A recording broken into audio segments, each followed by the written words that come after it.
Hello all, welcome to the channel psych learning. कुछ लोग मुझे जानते हैं, कुछ नहीं जानते, तो मैं एकदम शॉर्ट में अपने आप को इंट्रोड्यूस करती हूँ कि मेरा नाम दीपिका ओली है and I am doing my PhD from Jamia Millia Islamia in psychology. I have cleared my GATE exam and also my UGC NET with JRF in year 2023 and both of them in my very first attempt. So what we are going to do today is that no matter आप कौन से subject से net exam दे रहे हो, but आपको ये पता है कि अभी आपके पास दिसंबर का 2026 का सेशन है और आपके पास ऑलमोस्ट सिर्फ 3 महीने बचे हैं to give that exam. Okay, तो ये लास्ट मंथ में, ये लास्ट 3 मंथ में आपकी क्या स्ट्रैटेजी होनी चाहिए उस बारे में हम आज बात करने वाले हैं।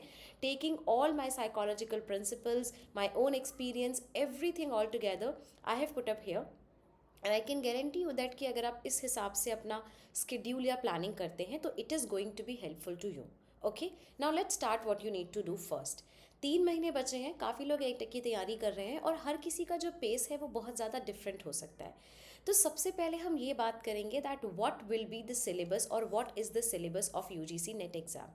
तो सबसे पहले तो आपको ये जानना है, इसमें से कुछ लोग होंगे जो बोलेंगे हाँ मैम हमें पता है, कुछ होंगे जिन्होंने नहीं देखा होगा, कुछ लोग पढ़ रहे हैं ऐसे भी उनको नहीं पता है। तो आई वुड सजेस्ट कि अगर आपको पता भी है, टेक अ प्रिंट आउट और take that syllabus in your hand. Okay, so अगर हम नेट की बात करें तो हमारे पास नेट में 2 पेपर होते हैं। We have paper 1 and we have paper 2। Okay, paper 1 जो होता है it is a very common paper and it's a general paper which actually is similar for every one of you. लेकिन paper 2 जो है वो specific to your subject है। अगर मैं अपनी बात करूँ तो it was psychology for me. Okay, तो आपको देखना है पेपर 1 में भी 10 यूनिट्स हैं अगर आप देखोगे, और पेपर 2 में भी 10 यूनिट्स हैं, और ये आपका स्पेशलाइज्ड एरिया होता है तो इसमें आप कई बार ज़्यादा अच्छा स्कोर कर लेते हैं या आपको ज़्यादा नॉलेज रहती है। पेपर 1 में 10 यूनिट्स हैं जो जनरल है, जिसमें आपकी बहुत सारी अलग अलग जैसे reading comprehension, teaching aptitude, ICT, communication technology, comprehension, communication, higher education, reasoning, mathematical, data interpretation और इस तरह की सारी यूनिट्स आती हैं। ठीक है, सो सबसे पहले तो आपको सिलेबस देखना है कि मुझे पढ़ना कितना है। तो इन टोटल मुझे 20 यूनिट्स करने हैं। इन 20 यूनिट्स में से पेपर 2 के जो यूनिट्स हैं वो हो सकता है मुझे काफ़ी सारे आते हैं, क्योंकि यूजुअली ये वही लोग देते हैं जो कि या तो 4 ईयर ग्रेजुएशन उस सब्जेक्ट से कर रहे हैं या फिर उनके पास मास्टर्स है उस सब्जेक्ट में। तो I will quickly tell you पहले आप पेपर 1 को कैसे प्रिपेयर करें। पहले मैं आपको पेपर 1 के बारे में बताती हूँ। पेपर 1 का क्या है ना कि ये जनरल पेपर होता है और एक ही पेपर में बहुत सारे सेट्स, बहुत सारे क्वेश्चंस होते हैं, तो आपके पास बहुत सारा इन्फॉर्मेशन होता है। तो सबसे पहले तो आप कोई भी नॉर्मल पियर्सन पब्लिकेशन या KVS Madan which I have used a lot during my preparation, आप इस किताब को पढ़ना स्टार्ट करो। ठीक है, आपको एक टाइम स्लॉट फिक्स करना है कि मुझे लेट्स से फॉर एग्जांपल अभी तो टाइम कम बचा है, तो यू हैव टू लाइक 1 और 1.5 आवर आपको हर दिन इसको पढ़ना है। तो सबसे पहला सजेशन ये रहेगा कि एक कोई भी थ्योरी बुक उठाओ और उस बुक से unit wise unit you have to start reading it. जो भी चीज़ें हैं आपको वो रीड करनी पड़ेंगी एक बारी। ठीक है, उसके बाद आपने क्या करना है, जो सबसे ज़्यादा इम्पॉर्टेंट पॉइंट है पेपर 1 के लिए, वो है previous year question. And I think ये सबसे ज़्यादा हेल्प करते हैं और आप इस चीज़ से अग्री करेंगे, जिन लोगों ने एग्ज़ाम दिया है और आप देंगे उसके बाद भी, प्रीवियस ईयर क्वेश्चन सबसे बेस्ट तरीके हैं किसी भी क्वेश्चन को करने, किसी भी पेपर 1 की प्रिपरेशन के लिए। मैं आपको बताती हूँ होता क्या है। आप प्रीवियस ईयर क्वेश्चन कहीं से भी रीच आउट कर सकते हैं, कहीं से भी मिल सकते हैं आपको। आप मुझे भी व्हाट्सएप पे मैसेज कर सकते हैं। I also have previous year questions की एक बुक और बिल्कुल रीसेंट ईयर की भी मेरे पास क्वेश्चंस हैं। अगर आप मुझे मैसेज करते हैं मैं आपको वो शेयर कर दूंगी। टेक एनी वन बुक, इधर इट्स अ पियर्सन पब्लिकेशन और एनी बुक जिसमें सारे प्रीवियस ईयर क्वेश्चंस हैं पिछले 10 15 20 सालों के, और उसके बाद बिल्कुल लास्ट ईयर के पेपर्स जो होते हैं वो आप ले सकते हैं। You can message me, I can help you with that. अगर आपके पास है तो बहुत अच्छी बात है, आप वो स्टार्ट करिए। आपको क्या करना है, पहले तो आपको ये पढ़ना है। आई थिंक आप 1 मंथ में या 1.5 मंथ में आपका ये सारा हो जाएगा पढ़ना, revision and everything. Then you have to go with the PYQs, you have to do previous year questions. हर पेपर में सिर्फ 50 क्वेश्चन आते हैं पेपर 1 से, तो 50 क्वेश्चन होंगे सिर्फ, आपको वो करने हैं। ईयर बाय ईयर आपको जो है टिक लगाते जाना है अपनी डायरी में कि ठीक है 2025 का दिसंबर टिक, 2024 का दिसंबर टिक, 2024 का जून टिक। ऐसे करते आपको बिल्कुल लास्ट ईयर जो आपके हुआ है, जैसे फॉर एग्जांपल अभी आपके पास जून 25 का होगा, उसके बाद आपके पास दिसंबर 24 का होगा। ऐसे करते करते आपको प्रॉपर एक लिस्ट बना लेनी है और सबको एक टिक टिक करते चले जाना है, राइट। कुछ चीज़ें प्रैक्टिस की है, मैथ्स और ये सारी रीजनिंग वाली चीज़ें, वो आप वैसे प्रैक्टिस कर लेंगे।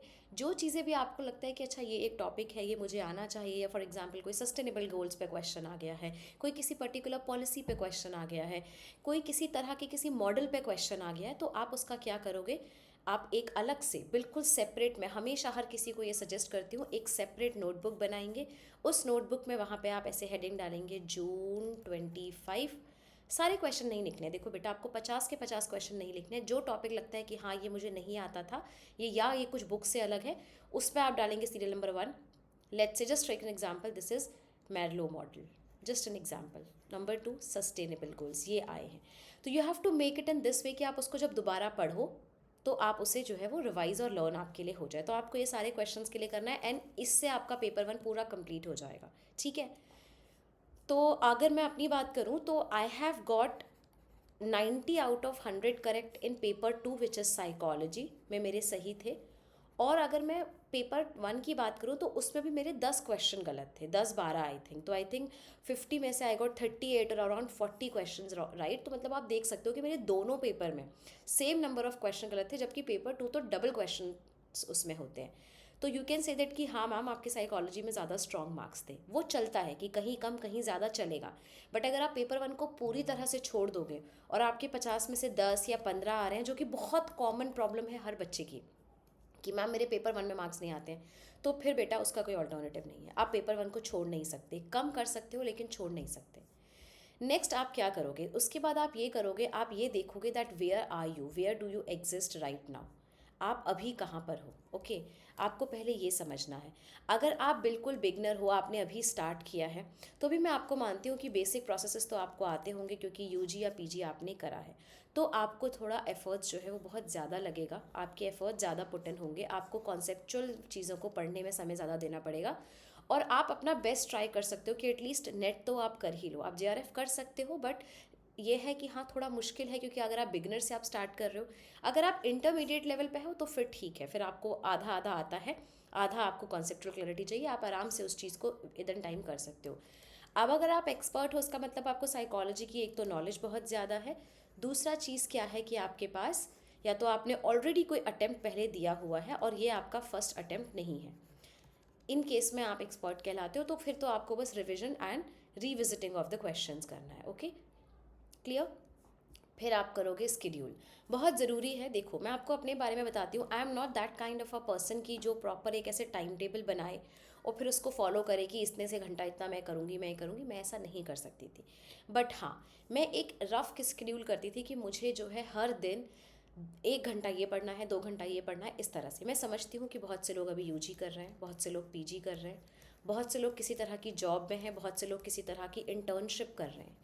पर आपको एक टाइम सेट करना पड़ेगा कि मुझे 1 आवर पेपर 1 को देना है, और उसके बाद मुझे जैसे लेट्स से 2 या 2 to 3 आवर मुझे जो है वो पेपर 2 को देना है, या 1 आवर मुझे अपने नोट्स को पढ़ना है या पीडीएफ को पढ़ना है, फिर मुझे हाफ एन आवर जो है वो क्वेश्चंस करने हैं।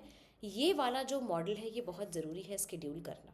मैं आपको बताती हूँ कि आप इसे कैसे कर सकते हो, I help you with that. See सबसे पहले आपने सिलेबस देख लिया, इसके बारे में आपके पास पूरी नॉलेज है। Now you know what you have to do, what you have to cover, और उसी के बेसिस पे आप डिसाइड भी करोगे कि मुझे ऑलरेडी कितना आता है। कुछ लोग होते हैं जिनका पेपर 1 स्ट्रांग होता है, मैथ्स अच्छा होता है, तो यहाँ से आपको पता लग जाएगा। आपको करने हैं नोट्स।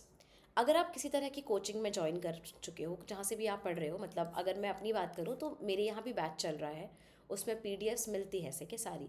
तो वो जो पीडीएफ्स मिलते हैं तब तो आपके पास नोट्स बनाने का काम आपको नहीं है। आपको बस क्या करना है, आपको एक वो बनाना है कि ठीक है हर दिन 1.5 आवर के लिए आई विल रीड। ठीक है, I will start with unit 1।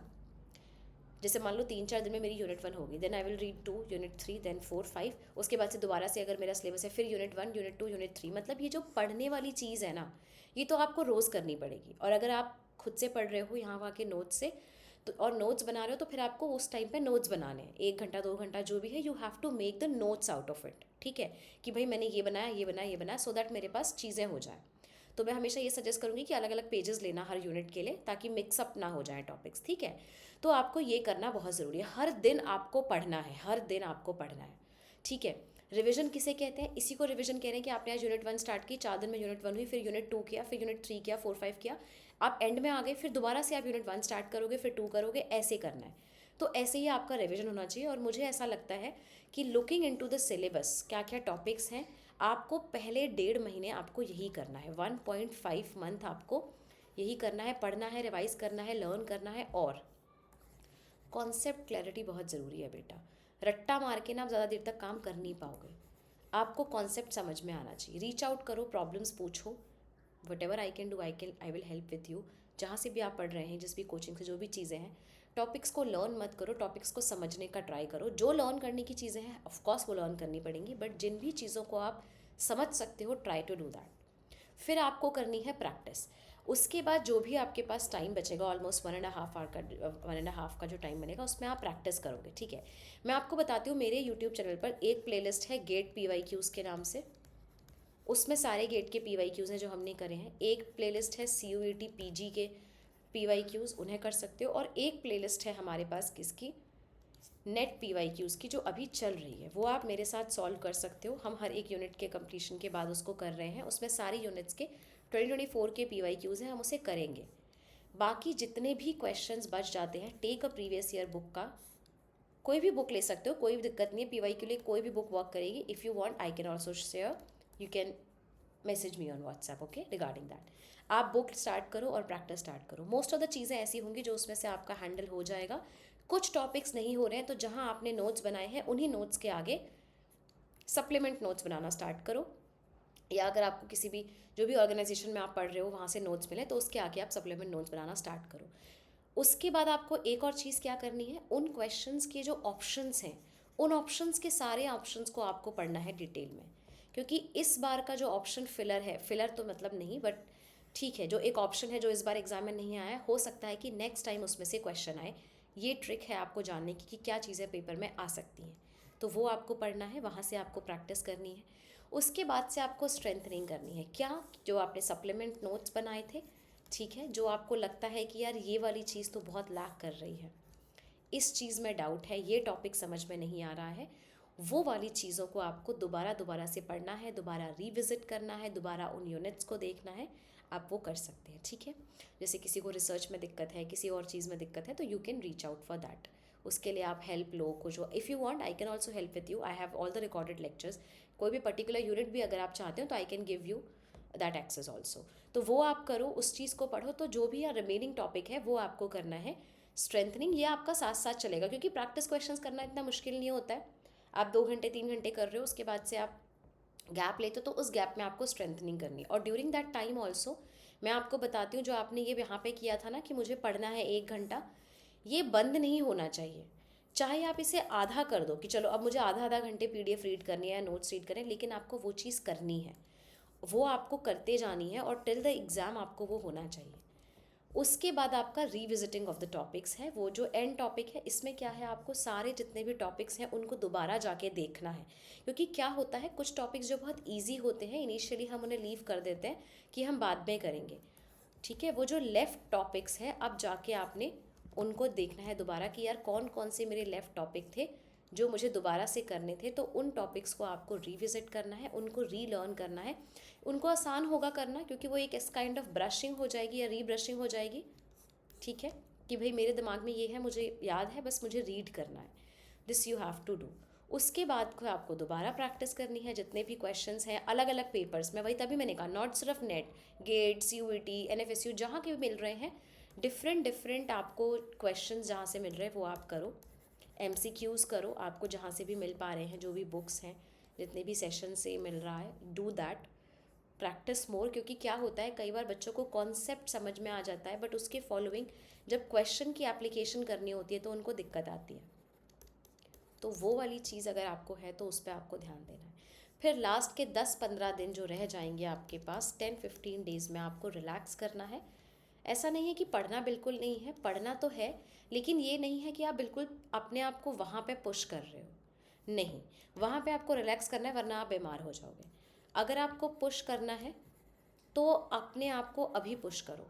Push yourself now, right now you have to push yourself. उन दिनों अगर आप पुश करोगे तो आप बीमार हो जाओगे, you will get fever and everything. I hope I have covered everything. आपको जिस भी चीज़ को लेकर डाउट है आप मुझसे पूछ सकते हो। You can reach out for any query, and if this video was useful, do like the video, share it, and also write a comment on it.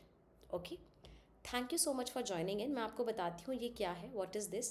This is nothing but we have these playlist, UGC net का playlist है ये वाला। अगर आप देखो इसको, इसमें हम कर रहे हैं questions। ये CUET PG है लास्ट ईयर का, ये गेट के PYQs है। ओके, और यहाँ पे आप देख सकते हैं कि हमारा CUET PG, गेट और UGC के लिए भी बैचेस चल रहे हैं। ये हमारे लास्ट ईयर के सक्सेसफुल स्टोरीज़ के बैच हैं। ये इंस्टाग्राम हैंडल है which is by the name of psych.learning, you can find that. And YouTube का जो नाम है वो है psych learning, you can find from there. Thank you so much for watching, guys, and if it was of even a little help, do let me know. It will give me a little bit of motivation to make more such videos. Thank you. Bye bye.